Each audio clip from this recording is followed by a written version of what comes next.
Welcome to the Taste Test channel, and this week we'll be taking an impartial look at popular brands of ready-made soup from around the world, from canned to dried to organic, to discover what the differences are and how some of the best-selling varieties around the globe differ in taste. As always, just for fun, we'll be awarding our Taste Test channel Best in Class award to the winner, and if you're new to the channel, be sure to hit subscribe so you don't miss out on any of our regular taste tests. So a quick overview about soup, and you might wonder just how interesting can that be, but there's actually some fascinating facts in its history. Soup, of course, dates back for millennia. Neanderthal man is even thought to have boiled bones by dropping hot rocks into pits of water, and as such may well have produced the very first broths. The oldest surviving soup bowl stems from China from 20,000 years ago, but what about the soup spoon? Well, that only became necessary in the 1300s, when fashionable European gentlemen's ruffs were getting rather too messy drinking from soup bowls. Over the centuries, people have boiled up whatever foodstuffs they have, so soup, broth, bouillon, bisque, purée, velouté, consommé and potages etc. have been long enjoyed by cultures across the world. The word restaurant, in fact, even comes from the restorative broth sold in France in the 1700s. Commercially, though, the first ready-to-eat pack of soup was made by none other than Campbell's, and it was tomato flavour, hence our choice for this test. Today, soup's as popular as ever, with hundreds of brands out there to choose from. Naturally, we can't include them all, but our lineup of popular tomato soup from around the world this week is as follows. Pioneers of the first ever ready-to-eat soup, Campbell's from the USA. France's best-selling soup label, Liebig. The UK's favourite premier choice, Baxters from Scotland. Popular German brand and global food giant Knorr. Leading organic variety, Auga from Lithuania. And finally, worldwide popular option, Heinz. Price-wise, these all fall into a fairly affordable category, although the cost of soup does seem to have really shot up in recent times. The amount in each pack varies quite a bit, so you can see the price that I paid per 100 grams of prepared soup is shown below, but this may vary depending on where you're based. As you can see, Organic Auga from Lithuania was the most expensive, and the dried Knorr was the cheapest by far. Nutritional-wise, soup tends to be pretty good. I prefer making my own, but I was raised on the canned stuff and there's nothing wrong with it at all for a quick and fairly healthy meal. But it does vary from brand to brand, so here are the 4 key groups we always stick to, which are energy, fat, sugar and salt. The chart below lists the brands from top to bottom in energy content per 100 grams of prepared soup. As you can see, Baxters and Auga have the most energy, over 70% more in fact than Campbell's, Knorr and Liebig, which have the least. Fat content shows that Auga from Lithuania has the most fat and Campbell's has none at all, unless of course you prepare it using milk. Sugar also varies quite a bit, with Baxter's containing the most sugar and Knorr having the least. Finally, salt content varies slightly, with Auga containing the most salt and Campbell's and Heinz having joint least. But how will all of this affect the taste? Well, that's why we're here. So we're going to start fittingly with the first ever ready-to-eat soup brand, Campbell's from the USA. Campbell's launched their first jar of soup to the world in 1895. Until then, long life soup was sold dried or in bouillon form. The flavour they chose was tomato.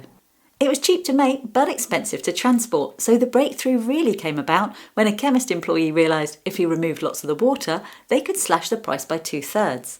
This new condensed soup literally transformed the company. Across the decades it became so iconic Andy Warhol even immortalised it in art form in the 60s. And in 1990 they sold their 20 billionth can. Today it's found worldwide and remains one of America's most popular soups. And it's the American version we have here. So what we're going to do is open all the packs first so we can compare them visually side by side, and then we'll move on to the tasting. So we'll open up the can. As you can see, fairly thick at this stage. This is before water is added, of course. The aroma is sweet tomato with vinegary ketchup notes, and also the slight deep tones you get from a can of peeled plum tomatoes. And I'll look forward to tasting it after we've opened the others. Next, France's #1 soup brand, Liebig. Liebig is actually the name of a German scientist who devised a process to create meat extract, hoping to benefit the less fortunate. Many companies achieve success off the back of both his name and his methods, including major brands such as Oxo and Frey Bentos. The French company of Liebig products was formed in 1919 and created Viandox beef-flavoured liquor used to enrich broths. This became a staple in French households, and their dried and canned soups followed in the 40s and 50s. Today, they're France and Belgium's top soup brand, owned by GB Foods and found in over 50 countries. So let's open up the pack.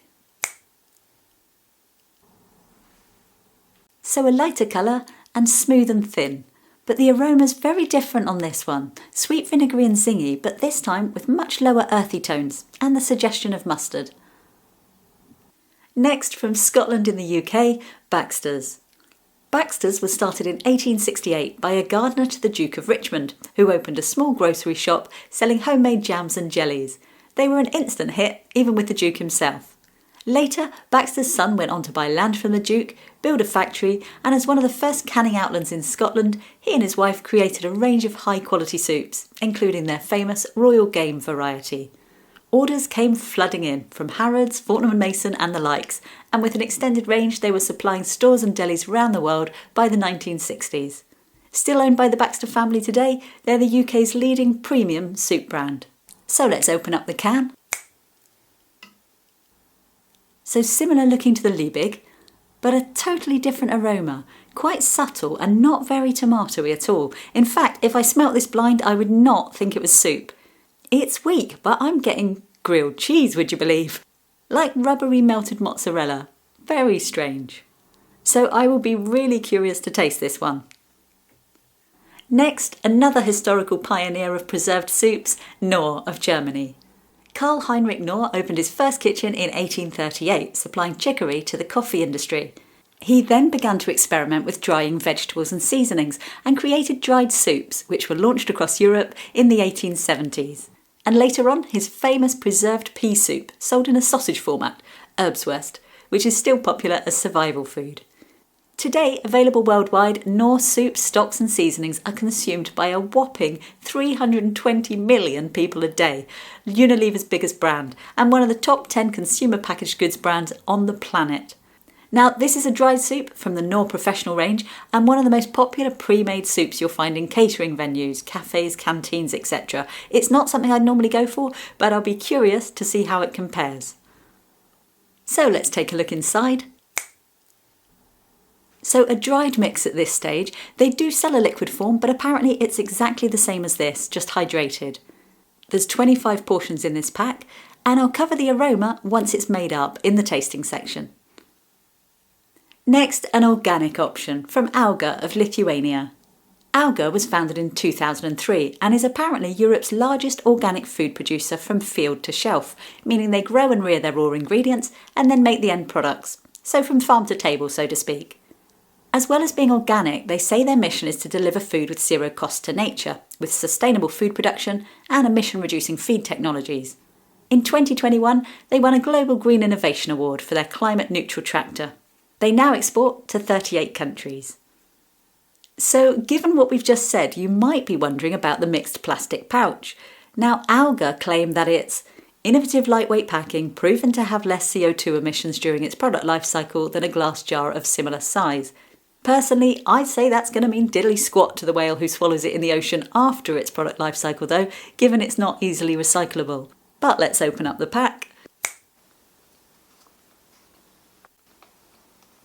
Okay, so a very different look to this one, much darker and much more textured, with pulverised vegetables and an oily film on the surface.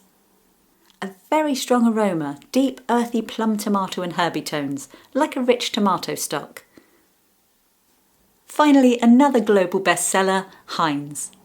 American Henry Heinz made his first food product in 1869, bottled horseradish.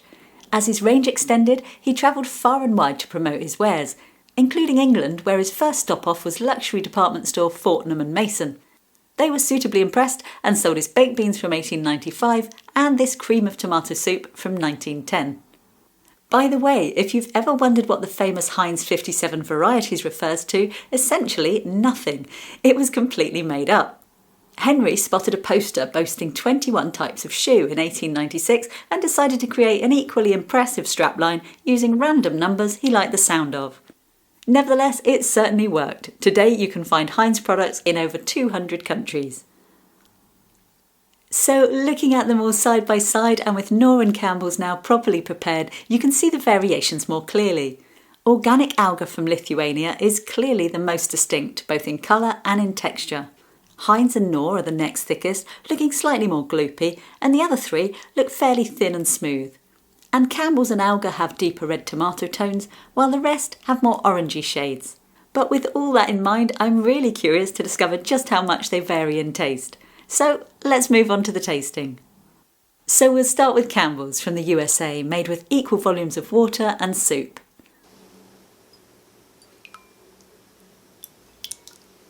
So quite thin and watery, just the slightest pulpiness to the texture, but wow, a strong kick of sugar and sharp tomato. No herbs or spice, just very sweet and vinegary, which overpowers the plum tomato tones and has the aftertaste with sweet pickle-like notes. In short, it's very much like a watered-down ketchup. Anyone who eats a lot of ketchup might just love it. Next, we'll try Liebig from France.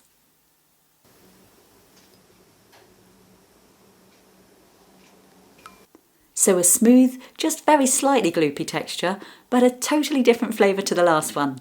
The tomato notes are much more dominant, but they're very earthy, too much so for my taste, like overly ripe tomatoes that are past their best. It's far less sweet though, there's a vinegar kick and strong savoury mustard-like notes, with a dry and oniony aftertaste. I was hopeful for this one, but I have to say I'm not a fan. Next we'll try Baxters from Scotland.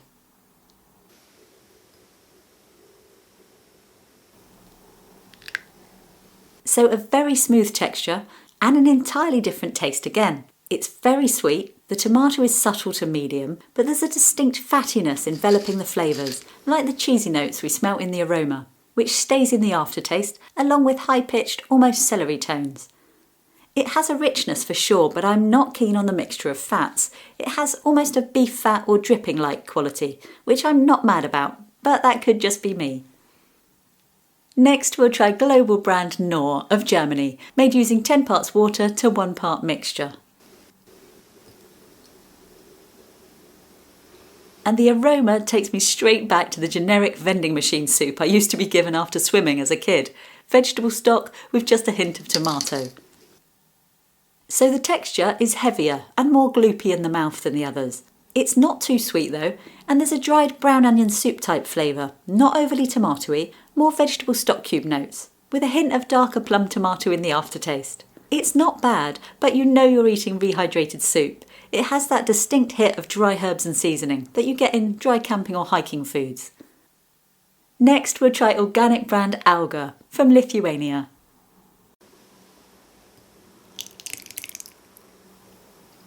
So very different, a pulsy consistency with lots of tiny bits of veg in the texture, and the flavour's the most tomatoey yet, a strong, rich and herby tomato stock.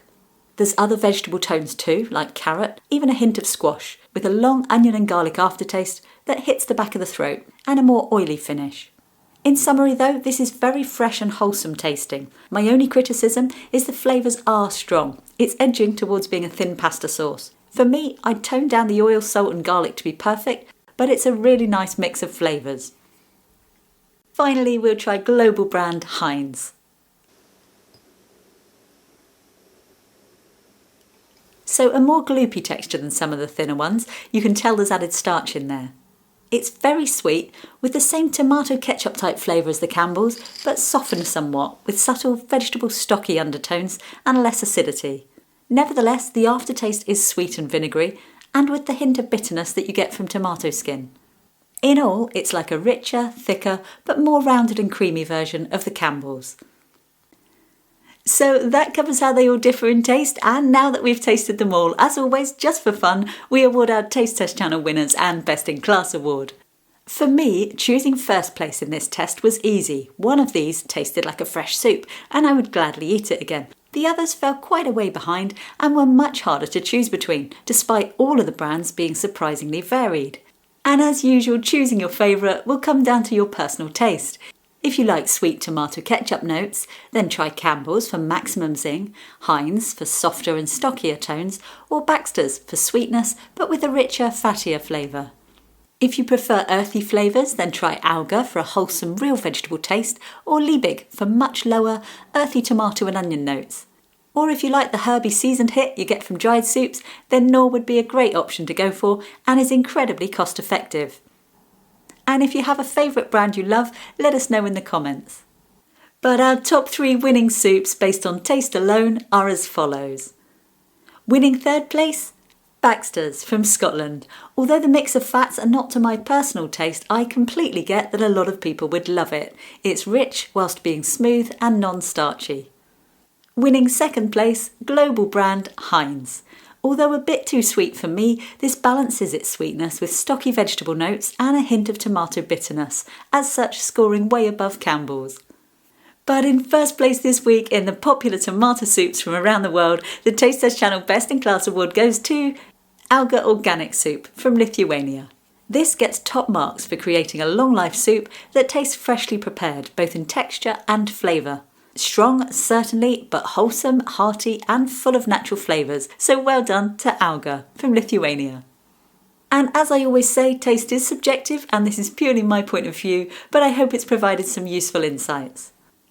So I've certainly enjoyed making this episode. I really hope you've enjoyed watching it. And as usual, I really am massively grateful to all of you out there who like, comment and share our videos with fellow food fans.